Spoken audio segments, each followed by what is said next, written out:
Ya, sebelum kembali ke narasumber kita masih terus meminta partisipasi follower akun @akipagitv1 ya. Masih ada waktu untuk Anda mengirimkan, bisa-bisa Anda yang menjadi pemenangnya. Ini beberapa yang sudah masuk, saya bacakan dulu sebelum kita ke narasumber lagi ya.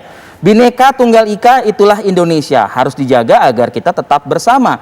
Jerat saja penista tak paham agama, sebab ulahnya membuat resah semuanya. Ada lagi nih ya? Ada lagi. Ada lagi. Banyak, sih. Ini ikan nila, ikan kakap, bakar di arang bareng ikan patin. Cakep. Penista agama wajib ditangkap karena tidak menghargai agama orang lain. Ada juga dari Burhan Sibon, jika ada orang wisata jangan lupa kasih tahu jalan. Terus. Jika ada orang menista agama jangan ragu kasih hukuman. Kayak gitu. nih. Ini ngomong-ngomong hukuman langsung aja ke Mas Heri. Mas Heri. Oh, jadi yang ngetuk palu Mas Heri berarti. Karena banyak sekali Mas Heri kemudian yang masih beranggapan bahwa Sebentar, saya melihat narasumber kayaknya agak tersenyum sumringah ya. Kali Buya Amir Shah Tambunan punya pantun juga, nanti kita nampaknya di akhir minta pantun acara ya, mungkin ya. Sama Pak Wamen juga ya. Mas Heri dulu nih kalau gitu.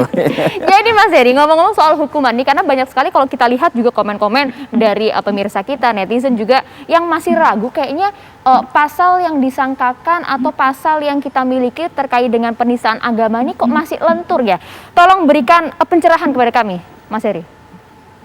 Ya, kalau bicara tentang kelenturan tadi Mbak, memang agak agak sulit menjabarkannya secara detail. Tapi kalau kita melihat dalam konteks Undang-Undang ITE saja terkait dengan pasal yang dikenakan, pasal 28 ayat 2 tadi, kita mengambil satu unsur di situ, katakanlah penyebaran informasi, maka kita akan melihat dari subjek siapa yang melakukan penyebaran tadi, apa tindakannya melakukan. Dan yang saya perhatikan juga sekarang Baris-Krim sedang menelusuri apa motif dari tindakan yang dilakukan oleh keduanya. Ini penting juga untuk dijelaskan sehingga di akhirnya nanti clean and clear bagi kita bahwa memang ini adalah memenuhi unsur tadi kan. Ya, karena poin-poin yang penting itu kalau tadi saya menyimak sedikit dari paparan sebelum pertanyaan ini, itu adalah masalahnya dua-duanya berasal dari latar belakang yang sama. Pernah menganut agama tertentu, kemudian pindah keyakinan, kemudian menyampaikan kepada khalayak terkait dengan hal-hal yang mungkin saja berkaitan dengan penodaan agama. Nah, ini penting kemudian pihak kepolisian menelusuri lebih jauh, misalnya apakah si A tadi yang mengaku pernah belajar agama di tempat X itu benar-bear nyata adanya. Karena apa? Agar narasi-narasi atau langgam-langgam semacam ini sudah tidak dapat lagi digunakan di kemudian hari dan masyarakat juga lebih well educated bahwa hal-hal semacam ini bisa saja narasi yang di-bluffing saja disampaikan begitu besar, bombastis, padahal memang senyatanya setelah ditelusuri lebih jauh memang tidak pernah ada. Itu hanya untuk kemudian orang memberikan atensi dan kemudian tujuannya tercapai tadi ya.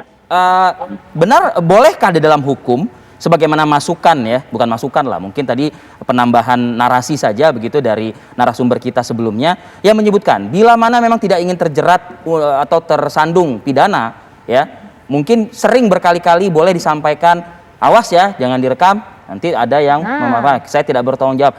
Bisa loloskah dari hukum dengan ucapan-ucapan berkali-kali seperti itu yang disampaikan oleh pemuka agama? Ya, saya rasa itu salah satu kartu pengaman yang lumayan baik. Karena keterbukaan informasi ini kan begitu cepat penyebarannya. Ini yang kemudian membahayakan karena apalagi kalau ada proses editing tadi kan, maka perlu izin dari awal itu untuk kemudian ini juga edukasi juga ya ke banyak orang bahwa ketika ingin melakukan katakanlah perekaman di ruang publik itu harusnya berdasarkan izin orang yang direkam di dalamnya, karena bisa saja hal ini kan menimbulkan konflik di kemudian hari seperti saat ini yang terjadi kan.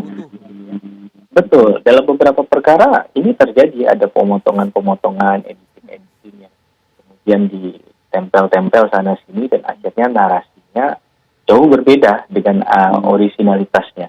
Nah, ini kan harus ada pembanding nantinya, sehingga ini yang sedang dilakukan oleh pihak kepolisian untuk membandingkan antara yang asli dengan yang kemudian diberikan sebagai bukti pelaporan. Mas Heri, nah jadi perlu penjelasan juga apa kemudian jerat hukumnya atau yang bisa disangkakan kepada si perekam seandainya memang misalnya rekaman ini diambil oleh salah satu jamaah misalnya, bukan dari si penceramah itu sendiri. Apakah mereka juga bisa dijerat oleh pasal hukum pidana? Ya, kalau paling gampang biasanya tindak pidana itu kan tidak berdiri sendiri. Ada pelaku-pelaku dalam tindak pidana yang masing-masing punya porsinya. Nah, ini bisa dijerat dengan menggunakan misalkan pasal 55 KUHP misalnya, tentang dealneming atau penyiksaan di mana suatu tindak pidana dilibatkan. Halo. Dan saya kira dia bagian yang kemudian menyebarkan informasi tadi. Oke, baik.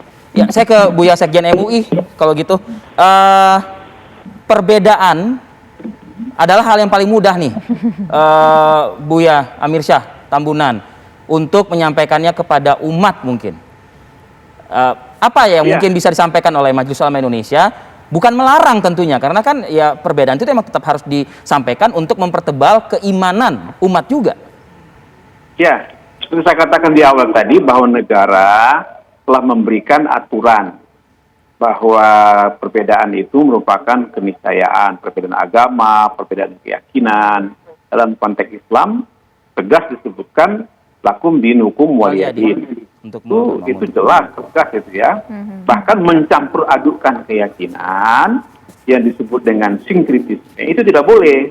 Misalnya begini, Mas, Mbak, sekarang agamanya tertentu, sebentar pindah, bahkan mencampur aduk-aduk. Jadi gado-gado namanya beragama. Itu tidak boleh. Ya.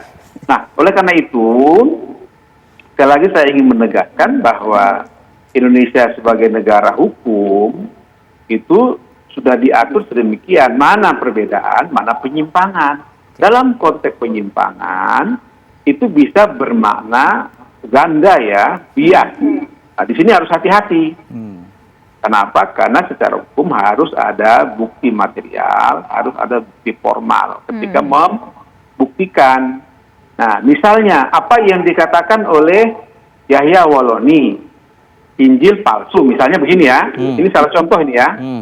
Saya ingin menegaskan diksi itu ya. Di dalam Islam juga ada orang-orang yang memalsukan hadis. Ada orang-orang yang memalsukan Quran. Ya kan? Nah, ini harus dibuktikan. Siapa yang memalsukan? Kenapa dipalsukan? Apa bukti material dan formalnya itu, pemalsuan itu? Itu kan sesuatu yang harus kita cermati ya, secara hati-hati.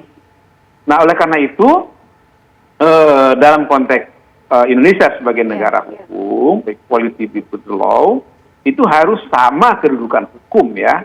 Baik penegak hukum, aparat penegak hukum, pemerintahan, termasuk juga semua pihak, termasuk masyarakat. Itu memang konsekuensinya seperti itu. Jadi bagi saya, pertama diperlukan literasi yang kuat. Ya. Literasi yang kuat bagi ustadz, mubalik, siapa saja.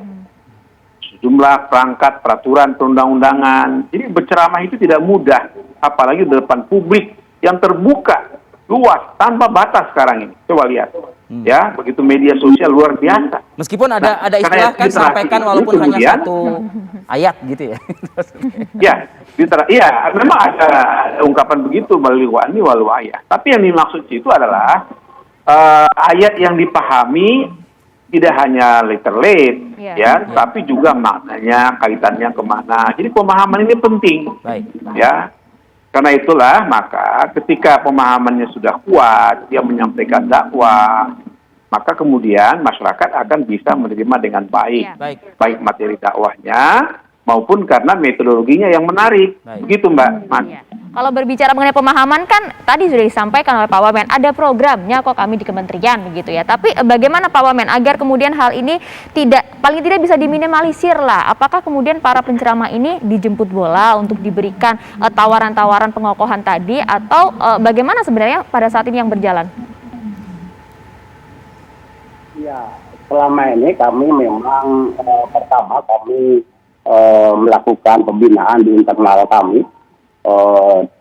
Baik itu di Dirjen Dimas Islam, Dirjen Dimas Kristen, Katolik, Hindu, Buddha, dan Konghucu.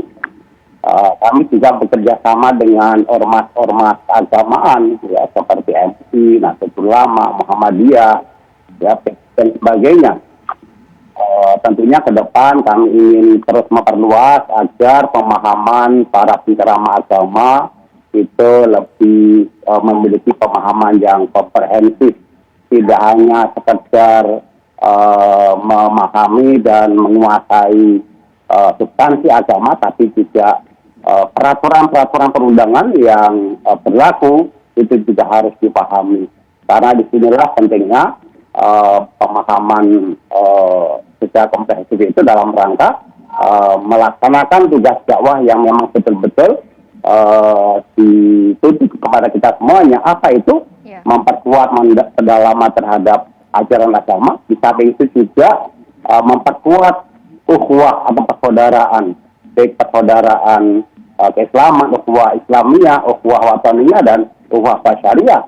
Juga memperkuat nilai-nilai kebangsaan kita, yaitu penguatan terhadap nilai kebangsaan, 4 pilar bangsa dan negara, ya, terhadap ideologi negara, institusi negara, ya, bentuk negara, dan juga kebinekaan kita. Saya kira itu adalah tujuan dari kita melaksanakan dakwah itu. Terima kasih banyak dan sehat selalu untuk narasumber kita pagi ini bertiga. Ada Wamen Republik Indonesia, ada Sekjen MUI, dan juga pakar hukum pidana. Terima kasih atas waktu Anda bertiga. Sehat selalu. Assalamualaikum. Terima kasih semuanya. Salam sehat. Assalamualaikum. Terima kasih. Waalaikumsalam.